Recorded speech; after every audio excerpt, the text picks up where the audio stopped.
Hello and welcome to the session on blood relations and family tree. Actually, these questions are a lot related to each other. Hi, I'm Ravi Handa, and this is my Twitter handle. You can use that to connect with me and to provide feedback. To begin with, let us first look at some of the key blood relations which are there and some terms which you should know. Mother's or father's son is essentially your brother.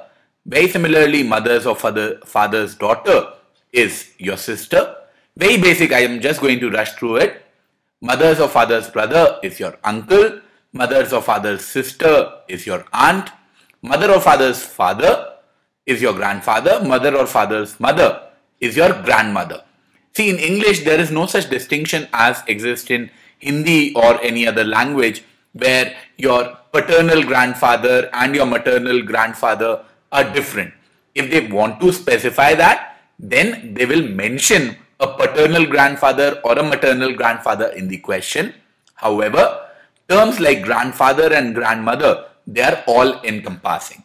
That means they will cover both your father's side as well as your mother's side.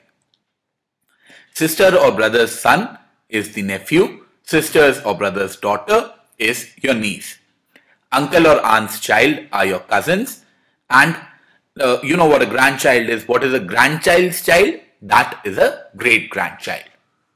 Let's look at a few more. The in-law portion. Your son's wife is your daughter-in-law and your daughter's husband is your son-in-law. The other way around.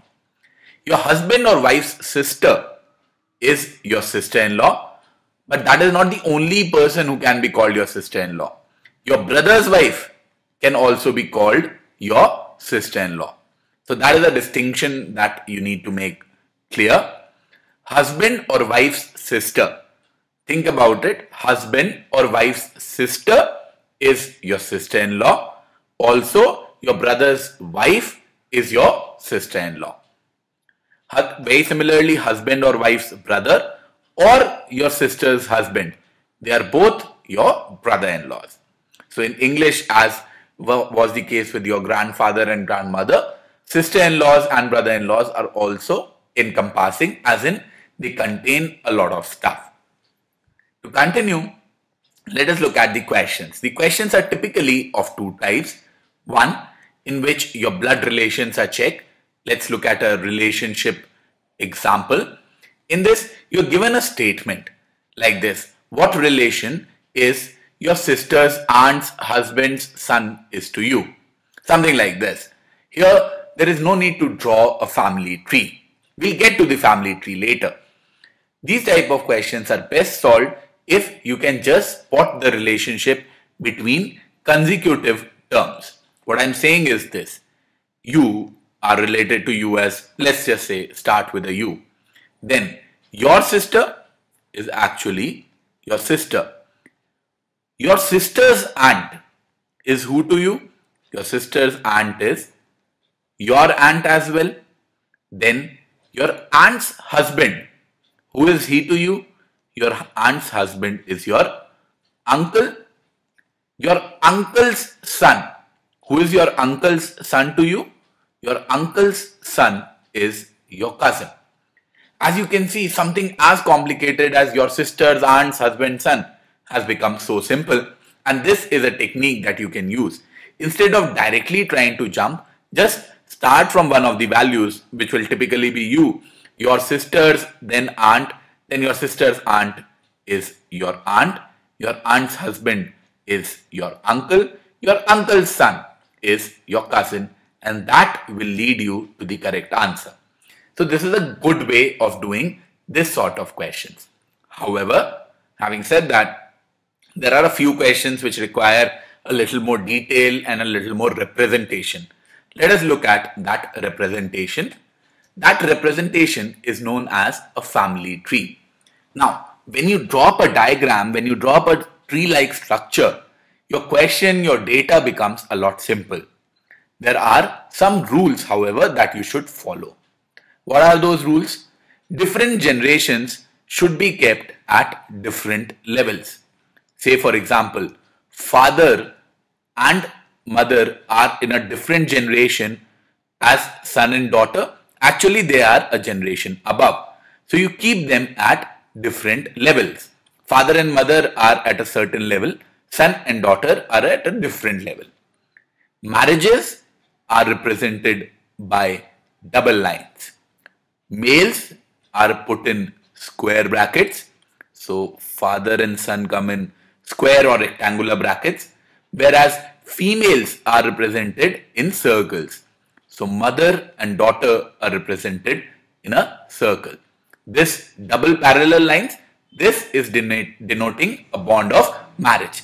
As you can see, things are becoming a little clearer now. Now, from this marriage, there are two children, the son and the daughter. So this would be typically or probably the simplest family tree that can be there. Sometimes siblings, that is brother sisters or brother, they are also connected with a single line. This helps us in some questions, if not all. So once again, the key steps are that you represent data in levels, you represent marriage by a double parallel line, and you represent siblings by a single parallel line. Males come in rectangles or squares and females come in circles. Once you do that, your questions would become a lot simpler. Let's try and solve one question on this. Say we are given A, B, D meet their relatives C, E, F, G while visiting a trade fair. A is the brother of B. Okay. So I have A here, who is the brother. So A is definitely a male and he is the brother of B. I do not know about B as of now, whether it is a male or a female. D is the father of A.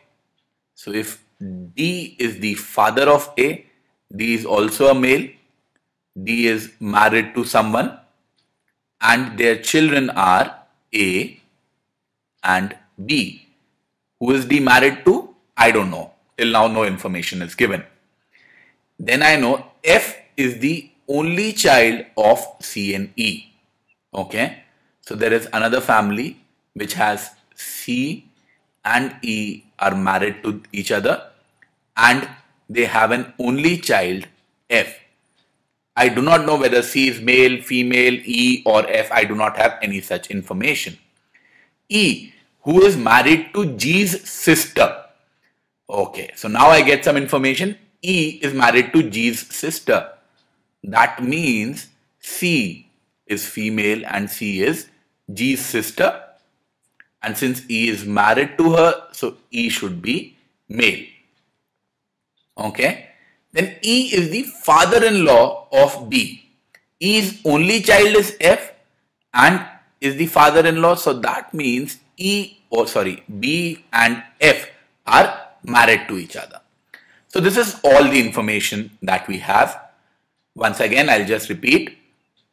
A is the brother of B. So that is the first thing I drew here. A, male, is the brother of B. D was their father. So D is male, married to a female, and A and B are their children. F is the only child of C and E. So first I did not draw these circles and squares. I first drew C, married to E. F is their only child. E, who is married to G's sister.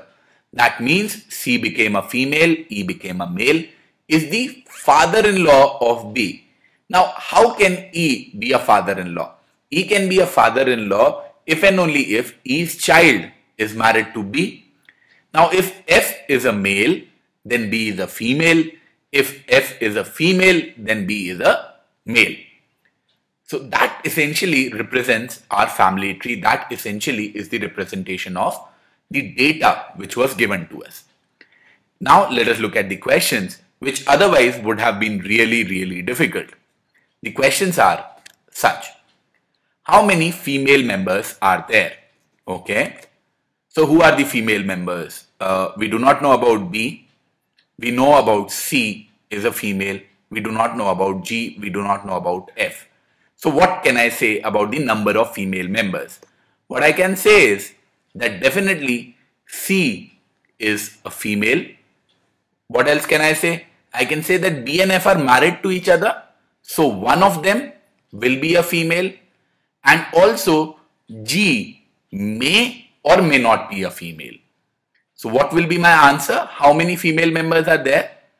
There are 2 or 3 female members who are there. Which are they? They can be C, B. They can be, what are my options? One option is CB, one option is CF, another option is CBG, another option is CFG. So these are the 4 possibilities of females which are there. But since we were asked for the number of females, the number of females is clearly 2 or 3. Let's look at the next question. How is G related to F? Now, let's go back to the diagram, the family tree, G and F.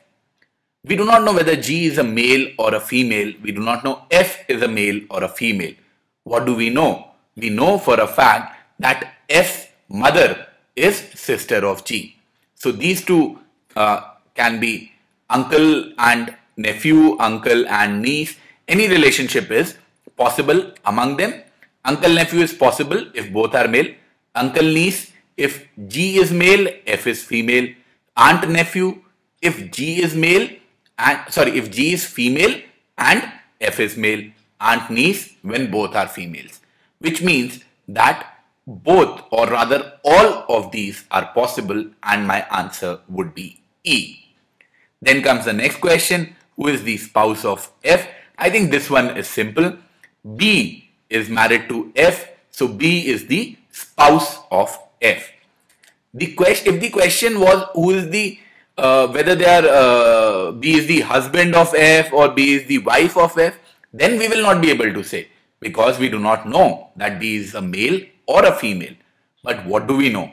We know that F and B are married to each other, and that is why B is the spouse of F, and my answer is B. With this, I'd like to wrap up this session on family tree. Hope you found this useful. Please provide feedback via Twitter on my Twitter handle, which is @Ravi Handa. Thank you. Thank you very much.